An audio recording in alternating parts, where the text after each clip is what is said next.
Hello दोस्तों, नमस्कार। आपका हमारे यूट्यूब चैनल संध्या ज्ञान में स्वागत है। मैं आपके लिए लेकर आ गया हूँ जीके का पार्ट 3। ठीक है, जो कि आपके एयरफोर्स, इंडियन नेवी, आर्मी और भी जितने सारे एग्ज़ाम हैं सबके लिए बेहद ही इम्पोर्टेंट क्वेश्चन हैं। ठीक है, अगर अभी तक आपने हमारे चैनल को लाइक सब्सक्राइब नहीं किया है तो कर दीजिए। ठीक है, तो चलिए आगे चलते हैं और आज का देखते हैं। आज का पहला क्वेश्चन, ठीक है। वास्तविक वस्तु का आभासी प्रतिबिंब बनता है उत्तल दर्पण में, समतल दर्पण में, अवतल दर्पण में या इनमें से कोई नहीं। तो इसका सही आंसर होगा बी, यानी कि समतल दर्पण में। ठीक है, आगे चलते हैं। समतल दर्पण द्वारा बना प्रतिबिंब सदा होता है आभासी और उल्टा, वास्तविक और सीधा, सीधा और आभासी या वास्तविक। तो इसका सही आंसर हो जाएगा सीधा होता है, ठीक है, और आभासी होता है। ठीक है, आगे चलते हैं तीसरे क्वेश्चन की ओर। निम्न में से कौन सा पदार्थ लेंस के लिए प्रयुक्त नहीं किया जा सकता है? जल, मिट्टी, प्लास्टिक या फिर कांच। तो मिट्टी जो है जल उसके लिए प्रयुक्त नहीं किया जा सकता। ठीक है, आगे चलते हैं। दर्पण की चौड़ाई को दर्पण का कहा जाता है, क्या कहा जाता है? फोकस, ध्रुव, द्वारक या इनमें से कोई नहीं। तो इसका सही आंसर हो जाएगा द्वारक। ठीक है, द्वारक कहा जाता है। ठीक है, आगे चलते हैं। टार्च के लिए किस प्रकार के प्रकाश पुंज की प्राप्ति होती है?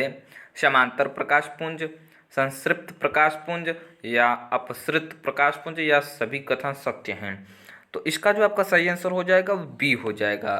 ठीक है, बी हो जाएगा, यानी संतृप्त प्रकाश पुंज। ठीक है बच्चों, आगे चलते हैं। सामान्य मानव नेत्र का दूर बिंदु होता है 25 सेंटीमीटर पर होता है या अनंत पर होता है, 25 पर होता है यानी मिमी पे होता है, या 25 मीटर। तो इसका सही आंसर हो जाएगा बी, यानी कि अनंत पर होता है। ठीक है, दूर बिंदु, और निम्न बिंदु होता है 25 सेंटीमीटर पर। ठीक है, आगे चलते हैं 7वें क्वेश्चन की ओर। प्रतिरोधकता का मात्रक है ओम मीटर, ओम प्रति मीटर या मीटर या इनमें से कहीं नहीं। तो इसका सही आंसर हो जाएगा ओम मीटर। ठीक है बच्चों, आगे चलते हैं। तेज प्रकाश में पुतली का आकार कैसे हो जाता है? बड़ा, छोटा, कोई परिवर्तन नहीं या इनमें से कोई नहीं।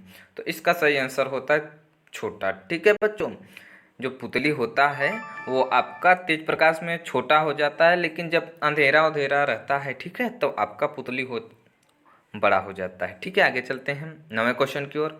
वास्तविक सूर्य और आभासी सूर्यास्त के बीच लगभग कितने समय का अंतर होता है? तो वो लगभग 2 मिनट का अंतर होता है। ठीक है, आगे चलते हैं।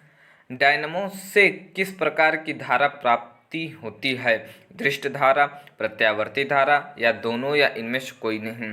तो इसका सही आंसर हो जाएगा आपका दृष्ट धारा प्राप्त होता है। ठीक है बच्चों, दृष्ट। अगर अभी तक आपने हमारे चैनल को लाइक नहीं किया है तो लाइक कर लीजिए। ठीक है बच्चों, आगे देखते हैं। निम्न में कौन ऑक्सीकरण नहीं है? अवक्षेपण, भोजन का पाचन, श्वसन या दहन।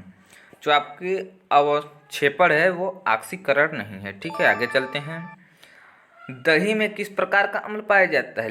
लैक्टिक अम्ल, साइट्रिक अम्ल, ऑक्जेलिक अम्ल या अन्य। तो इसका सही आंसर हो जाएगा लैक्टिक अम्ल। ठीक है।